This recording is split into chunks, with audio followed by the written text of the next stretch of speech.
Writing a good production music melody, I think, is deceptively difficult because on one hand, you want a good hook. You want it to be memorable. You do want it to stand out, but it also can't be so long and sprawling that it pulls focus from a scene or interferes with dialogue or is tough to edit to. So on today's episode, what I thought we would do is unpack my personal approach to how I write melodies, including how melodies interact with harmony, how we can use modal theory to inform our note choices, and I've got some examples in the DAW to show you on this week's episode of the 52 Cues podcast.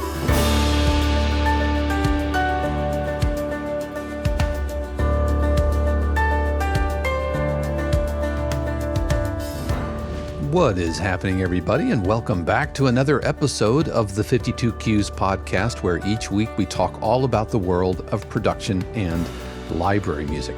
My name is Dave Croft, and not only am I a composer, I'm also a full-time professor of music composition, and it is great to be with you here today, whether you're watching on YouTube or listening to the audio on the go. Just know that I appreciate you spending part of your day here with me today. Also, as always, a massive word of thanks to the family, friends, and neighbor subscribers of 52 Cues who are composers just like you, looking to write better music, but also find success in the sync music industry.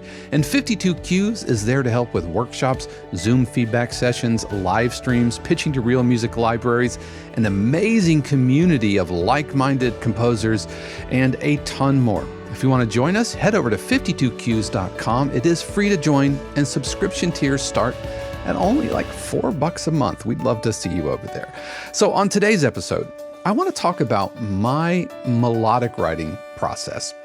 Now, I want to say, as I was prepping for this episode and finding Logic sessions and stuff that I can kind of show you in the DAW, I realized that not every cue has a melody, and not every cue necessarily even needs a melody. There are plenty of dramedy examples, plenty of tension cues, ominous type cues that don't have, this is the melodic line. But if your cue needs a melody, especially a melody that's going to work underneath dialogue, that is editor friendly, that isn't super sprawling and tough to loop or tough to work with, then hopefully some pointers and tips that I show you today are going to be helpful for you. Now, my approach to writing melodies is rooted in my study in jazz.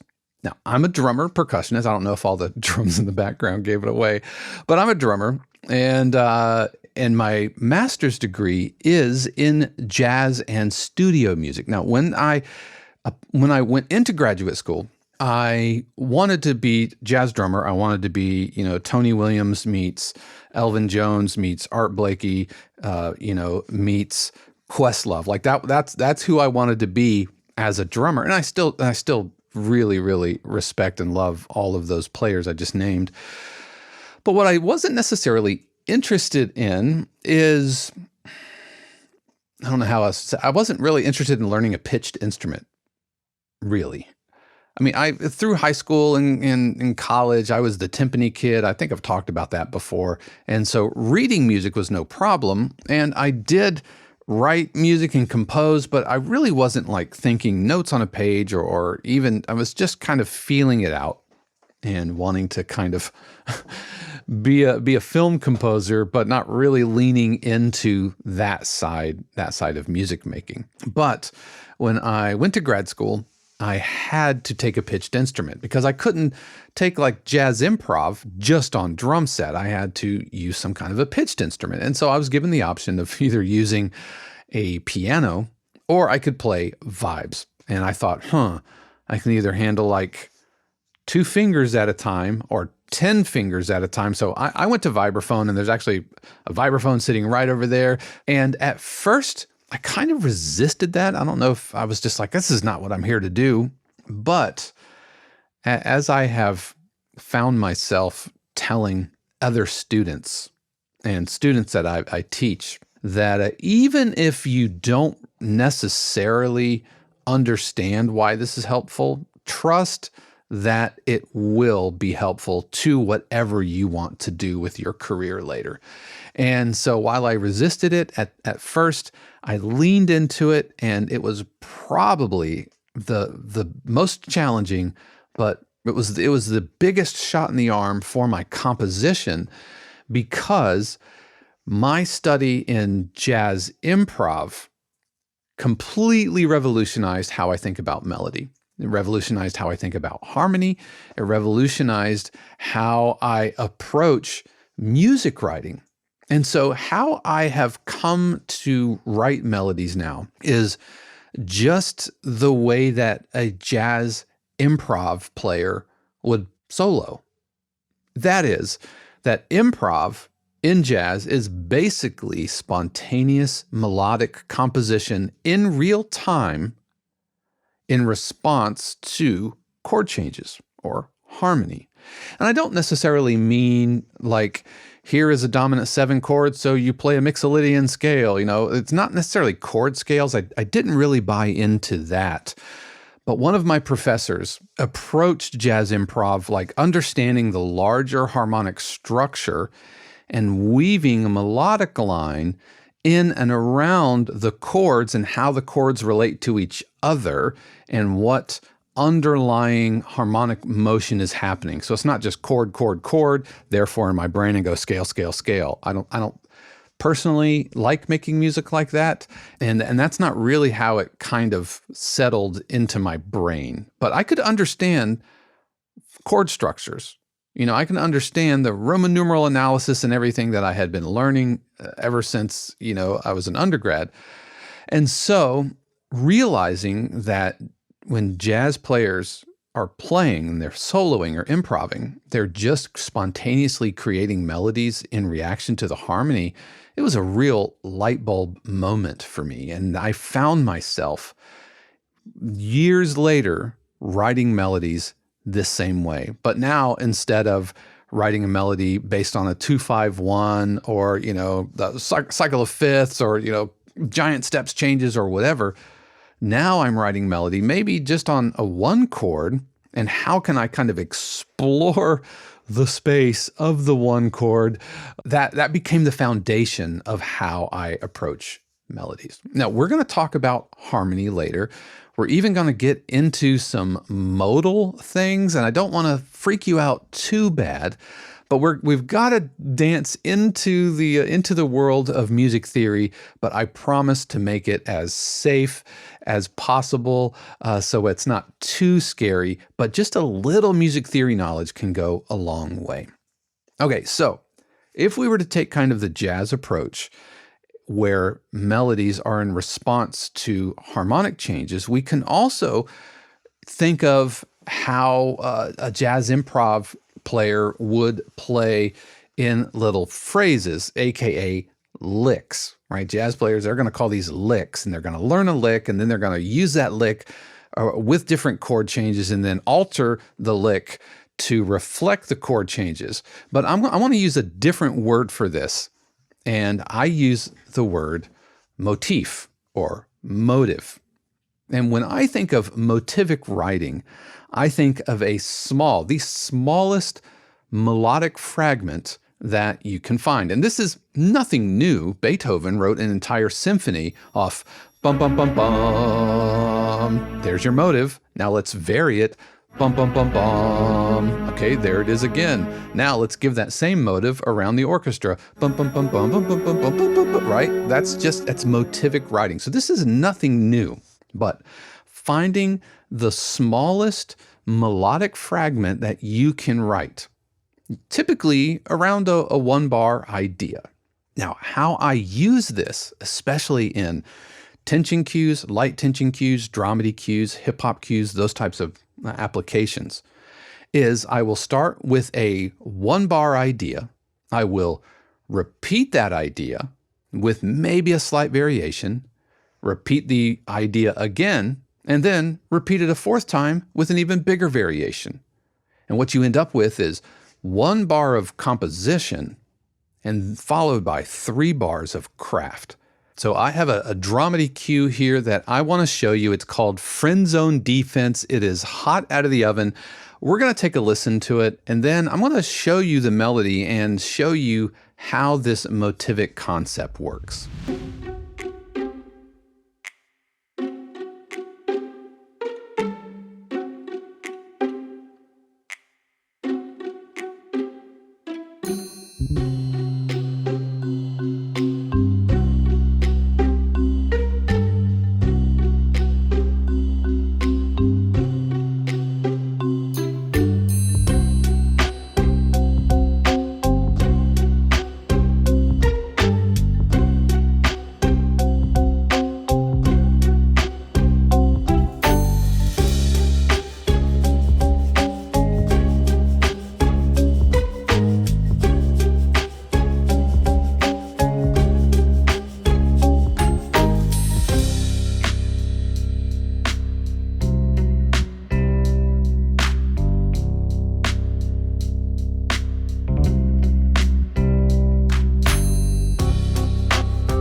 So that is Friend Zone Defense, and the primary melody is up here in the string, the high strings. And so I want to open up the notation view here to kind of show you this concept in place. Okay, it's very, very simple. We have a one bar idea. Bum, bum, bum, bum. That's it. That is the melody. That is my primary motif. And then that motif repeats with a slight variation.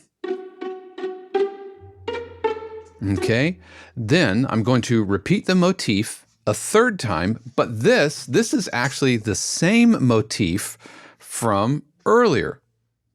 It's this same motif, just put over straight repeat. And then we're going to repeat it a fourth time with an even bigger variation. Okay, so put it all together. I mean, and the variations are subtle, right? This doesn't have to be this giant gesture. Motif, repeat, variation, repeat again. And that is the whole melody.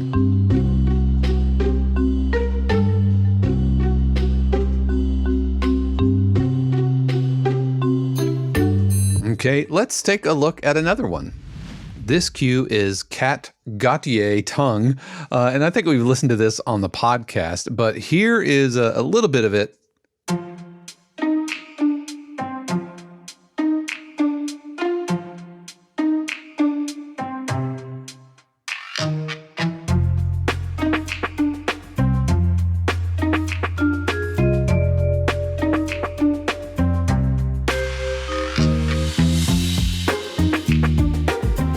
So that is the cue, and the melody is very, very simple. And you can see, what makes a motive a motive. For me, it's contour, so the shape of the melody, and the rhythm of the melody. So in the previous one, we had bum, bum, bum, bum, 1 and 2 and, then 1 and 2 and 4. Here we have 1 and 1, and so it's the exact same shape, and when we repeat it, we keep the same shape, but we can vary either another note choice of the same shape, or we can expand beyond it. So we have the shape, so when the shape repeats, so we have low, it jumps up and then goes down. Then we go low, it jumps up, goes down 1, but then it goes up and then low, repeat the exact same motif. The motif in bar 1 is identical to the motif in bar 3. And then to end it off, because we have a little bit of harmonic shift, and we'll talk about chord changes here in a second, and then we hit the 1 and, all right? Same shape, variation, shape, variation. And you'll notice that the end of the phrase leads into the downbeat of the following phrase. Now, this is something that I do quite a lot in my phrasing, to where the end of the measure isn't the resolution, but it's when the phrase repeats. So if you start on bar 1, on the 1 chord rather, in bar 1, and in bar 4, that's where you have the most harmonic angst, right? If we end on a 5 chord, then that 5 chord is resolved on the subsequent 1 chord.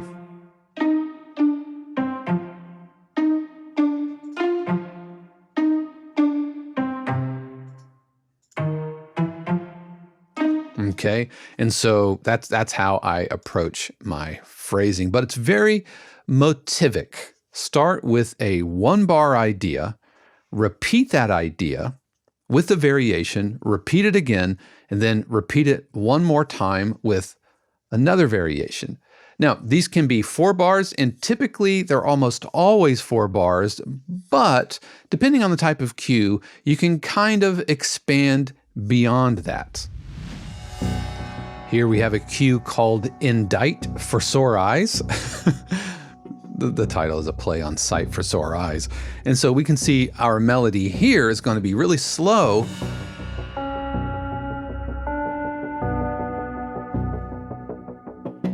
So we're talking quarter notes here. And because it's a kind of a brooding tension cue, we kind of get away with this longer melody. But the structure is the same.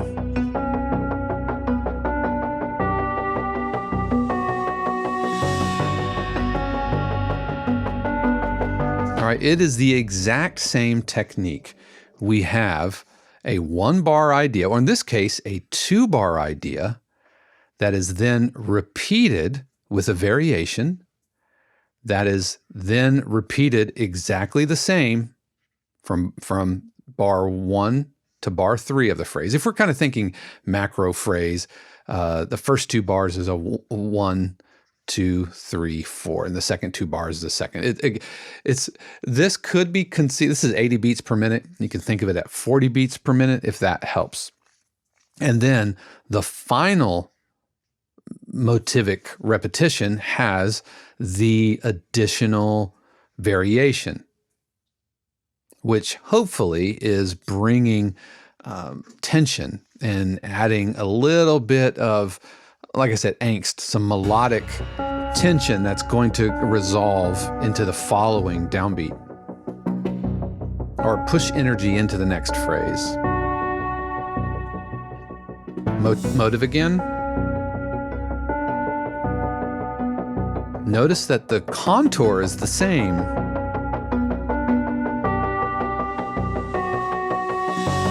Okay.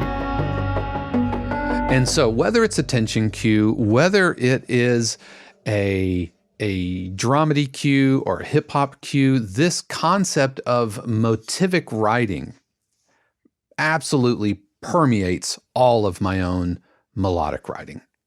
I think in 4-bar chunks, total phrases, and 8-bar chunks, and within those we have 1-bar ideas or motives that we can repeat and vary to create the sense of development.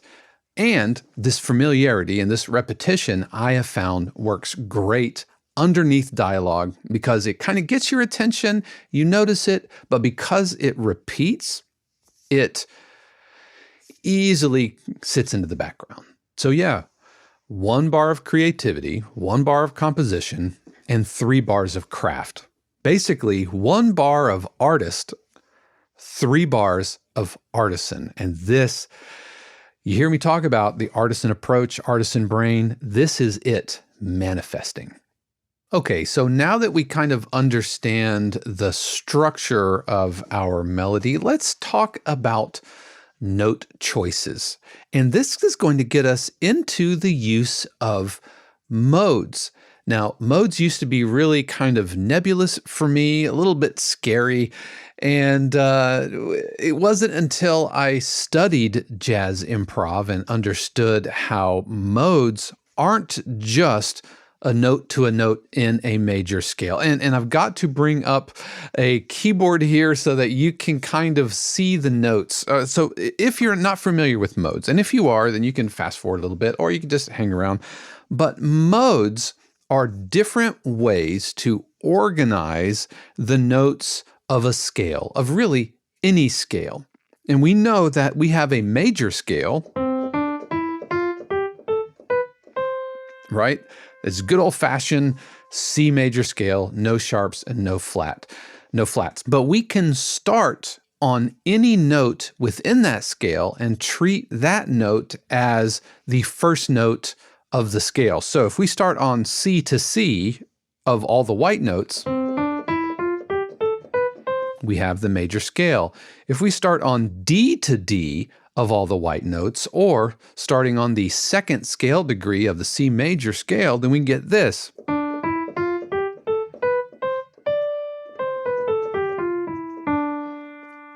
That is our D to D using the C major notes. And this mode is called Dorian. Now I'm going to keep going. I'm going to circle back to each of these modes. We can go E to E,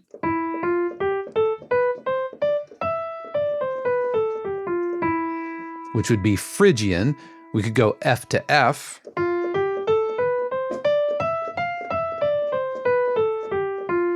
which would be Lydian. And this is, by the way, it's not just F that is Lydian. If I start on the fourth scale degree of any major scale, that creates the Lydian mode. Okay, so if I'm in G major and start on the 4 chord, or the fourth scale degree, which would be C, I would still have now C Lydian. All right, let's keep going. I could go start on the 5th scale degree, so in the key of C major, that would be a G, and going G to G in the key of C major, so all the white notes.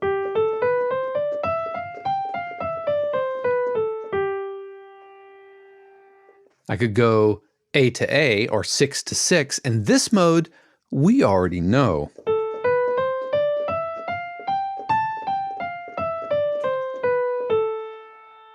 That is also called the natural minor. Okay. Did I say the fifth? The 5th mode is called a mixolydian. All right. Then we start on the 7th scale degree and go 7 to 7, or in the key of C major, or using all the white notes. We have B Locrian.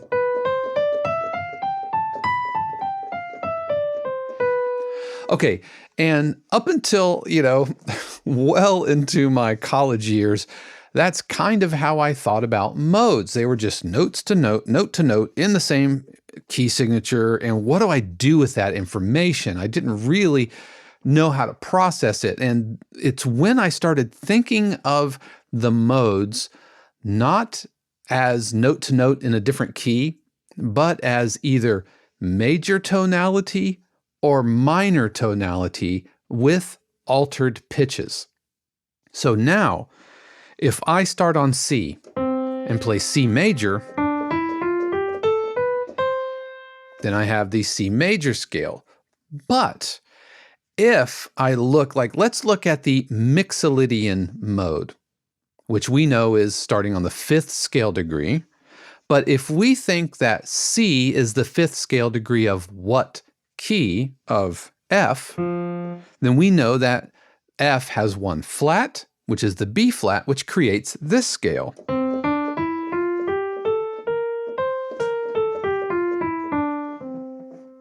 Thought another way, C mixolydian, or the mixolydian mode, is the major scale with a lowered 7th scale degree. So instead of, we have And it's in that note, in that altered pitch, that lies the melodic golden nugget. More on that here in a second. So Mixolydian mode is major with a lowered 7 or flat 7. And we use the term flat or sharp, flat meaning lowered, sharp meaning raised. Not that you just slap a flat on it, but it's a lowered pitched or a raised pitch. Okay? So let's now go back to C. And now let's think of the Lydian mode. And we know that Lydian is 4/4 in the major key. C is 4 of what major key? Of G. G has 1 sharp.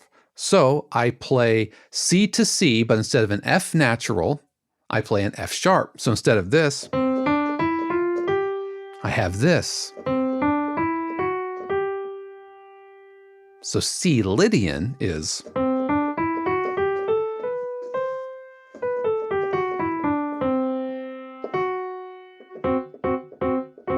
and that right there is the money note. More on that here in a second.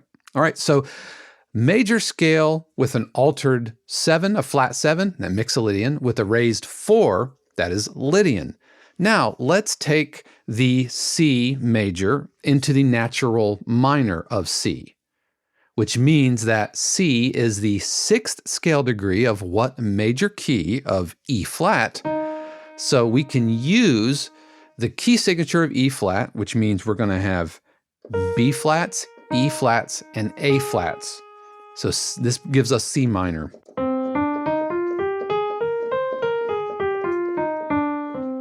That is C natural minor. Now we can take that minor scale and alter some of its pitches to get the other modes.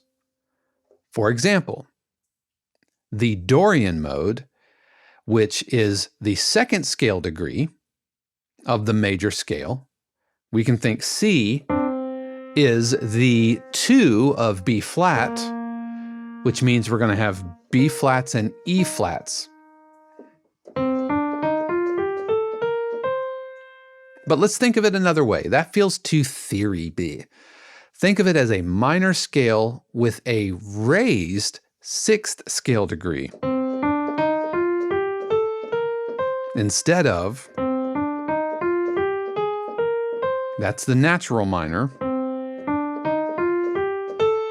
that 6th scale degree, that sharp 6, instead of, all right, got 2 more to go. Phrygian. We know that Phrygian is 3/3 of the major key. So C is the 3 of A flat, which means we're going to have 1 extra flat. B flat, E flat, A flat, and D flat. So instead of this, we have this. Let's play the whole scale.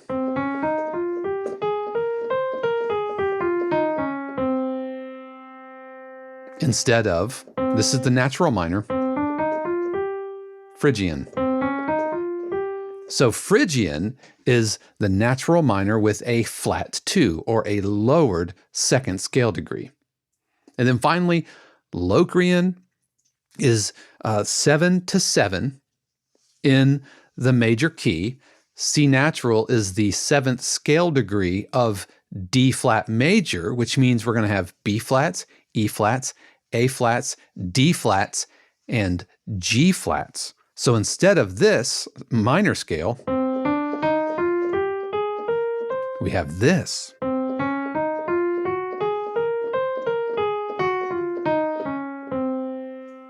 Think of it another way. The Locrian mode is the minor scale with a flat 2 and a flat 5. Okay, so what does all of that mean, Dave? That's a ton of theory. That's not what we are here. It's in these altered pitches that we can really wring out extra mood and emotion. So if we look at the Mixolydian mode, which is the major scale with the lowered 7th scale degree, then that is sprinkling in a little melancholy, a little kind of bluesiness, if you will, and it kind of shows up in a lot of my tasking type cues. Works really, really well for that. And I've got one here. This is a cue I wrote called Ready Player One, WON. And I think I featured this on the podcast, but we are in E Mixolydian mode here. And we can actually see the 7th, the flat 7. There's that flat 7 in the key of E, which is going to be D naturals instead of D sharps.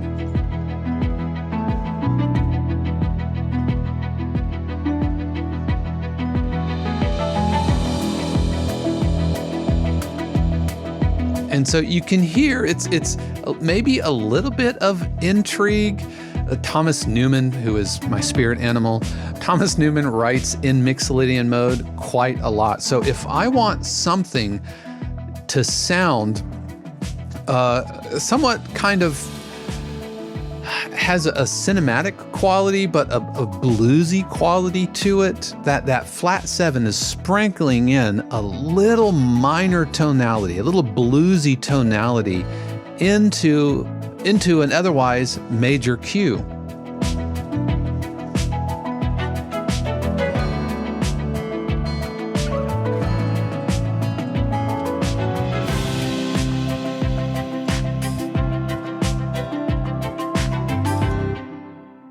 So let's see what this would sound like if we were in a major key.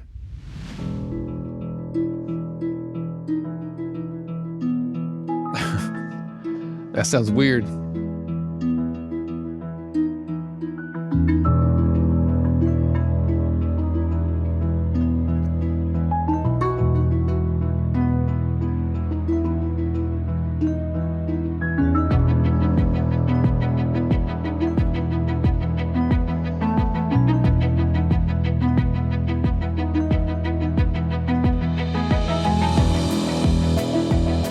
Yeah, it just loses some of its quality. It doesn't really sound kind of cinematic to me, and I definitely don't like it. I basically took all of the lowered 7ths and raised them up to the natural diatonic 7. So Mixolydian, think of it as major with a flat 7, and you can use that flat 7 to sprinkle in a little bluesiness, a little darkness, and it's very, very, very little. And likewise, we can think of Dorian, the minor scale, with a raised 6, and we can take something that sounds otherwise minor and make it sound a little brighter. We can go from kind of investigation to intrigue.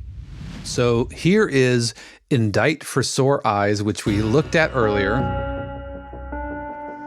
And at the end of the melody, we have the G natural, because this is in B minor, essentially.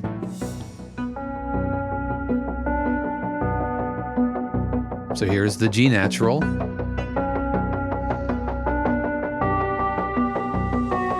But what would happen if we made that a G sharp? Does that change the overall emotion of this?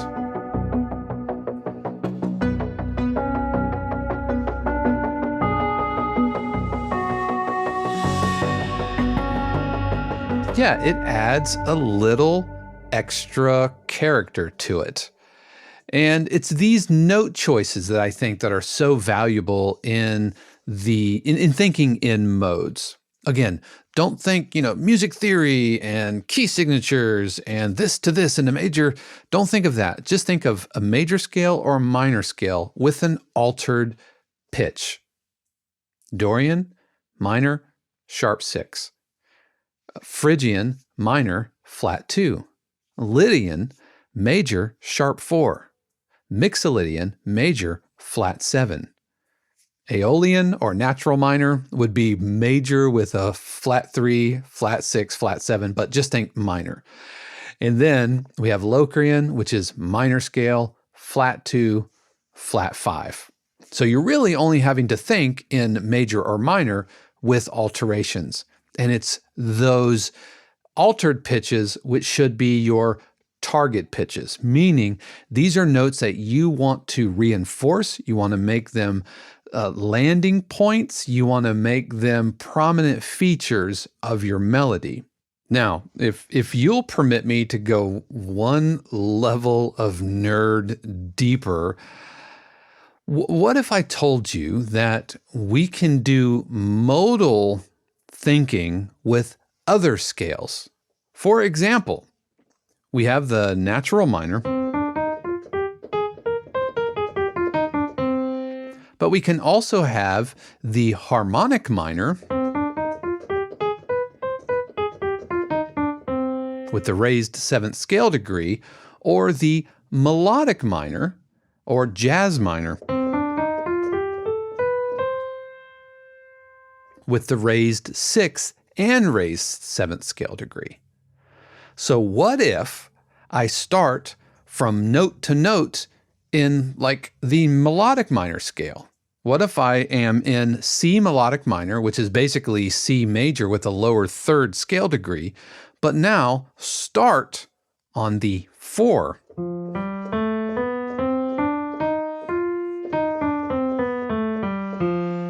Now we get some really interesting note possibilities. Recognize that?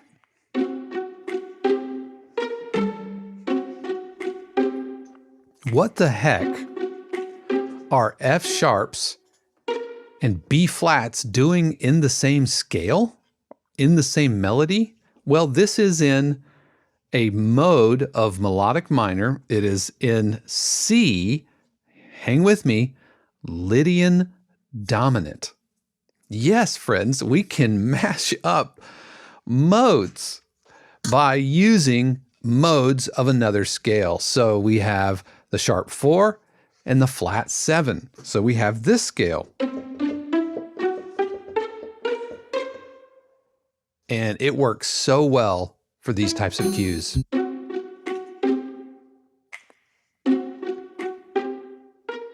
And don't misunderstand me. I don't think, what key signature has a sharp 4 and a flat 7. I don't think like that. I don't think in keys. I think of major scale with altered pitches. And so anytime I need to write like a quirky, science-y, angular type cue, I'll go to Lydian dominant.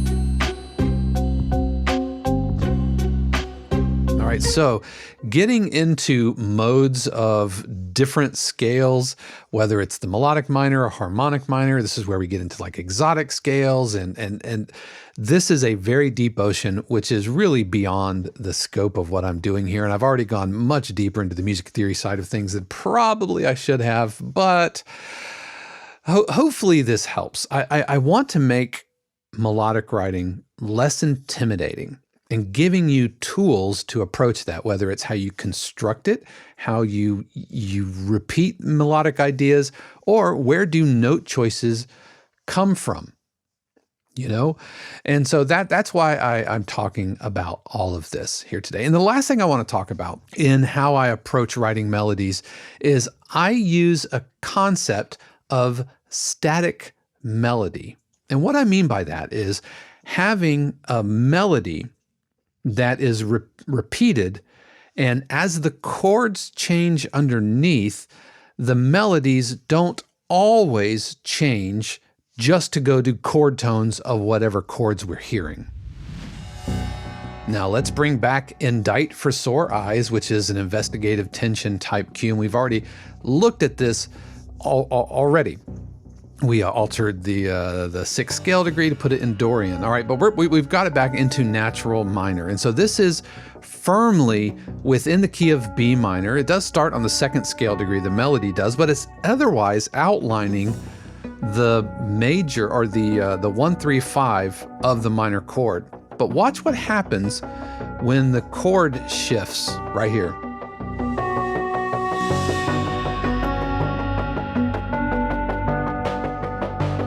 And then it's going to go back. Okay, and this is the illusion that I love doing, and I do it all the time, which is shifting a chord underneath a melody, which is playing the same notes, and it creates this illusion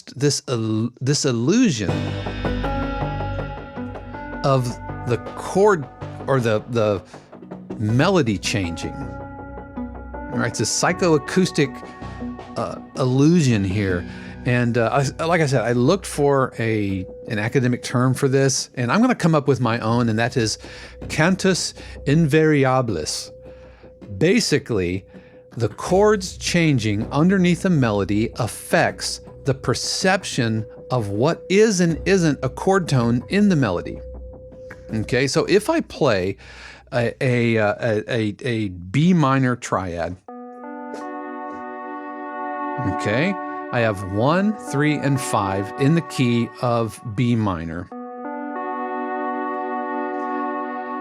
But if I now make the bass note, the root note, a G, which is the 6th chord, then if I play 1, 3, 5 of B minor over a G, then I essentially get a G major 7 sound. And I could take it one step further. I could go down to the E and the B, D, and F sharp, which were 1, 3, 5 of B minor, 3, 5, 7 of G major 7. But now the B, D, and F sharp are 5, 7, and 9 of E minor 9. Okay, this works especially well if you are dealing with mediant root movements, meaning root movement by a third. Once you start going away from that, then you have to be a little bit more careful in terms of the note choices. You might have to shift some of your notes just to make them fit. All right, so we're back in B minor. Now we're going to go to the G chord using the same melodic choices.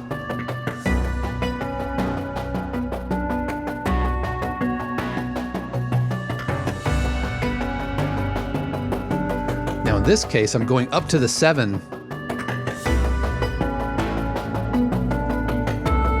And I did have to make one pitch change.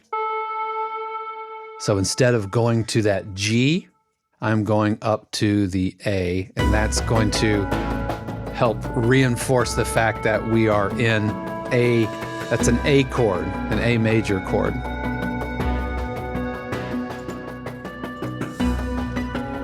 So I do this technique all the time, this static melody technique, this cantus invariabilis, and I find that it works really, really well for tension cues, light tension cues, hip hop cues. It's not foolproof. You can't just set it and forget it. You do have to make some alterations to be sure to fit the chord. All right, so we've covered a lot of ground today, and I hope this was helpful, and I hope it wasn't too rambling.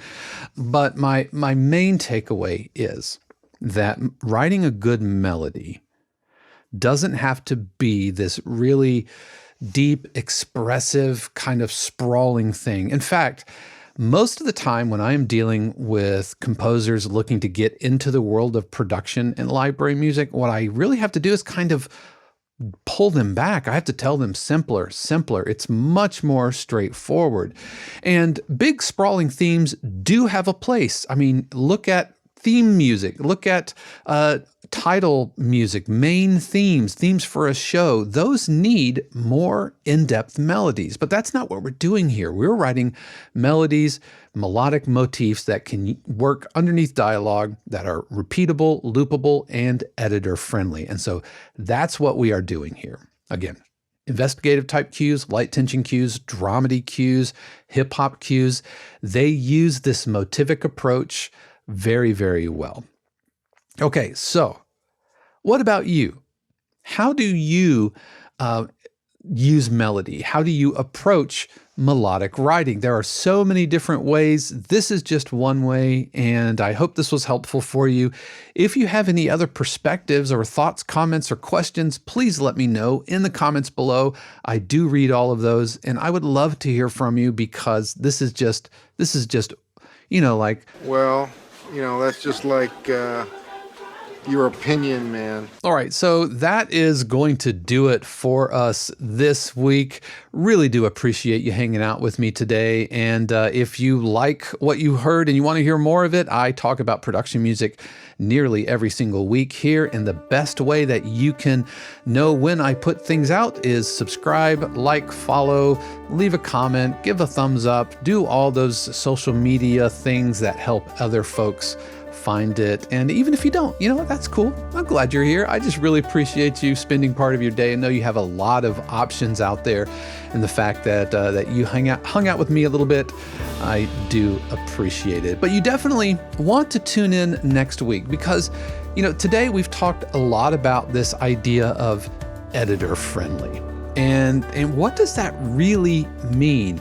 How should our compositional choices shift so that editors can do their job as effectively as possible? So next week, I want to unpack that a little bit. I want to talk about what editors are really kind of looking for. Why do editors get to have such an influence on how we write? So I want to talk about kind of our way of thinking, our approach, and how that artisan mentality really manifests itself so that an editor can do their job more effectively. And so hope to see you next week. And once again, a huge thanks to the family, friends, and neighbors. You know that I cannot do this without you. And so I love you and I appreciate you, and thank you for all of your support. So I hope you've had a great week, and I look forward to you having an amazing week next week. And I know it's going to be amazing. How do I know that? Because I trust and believe that the universe, the entire universe, has amazing plans just for you. Until next time, peace. The 52 Cues podcast is copyright 2025 818 Studios, all rights reserved. The music played on the podcast is copyright of their respective owners and is used with permission and for educational purposes only. For more information, including joining the community, submitting your cue for review, or becoming a member subscriber of 52 Cues, head over to 52cues.com.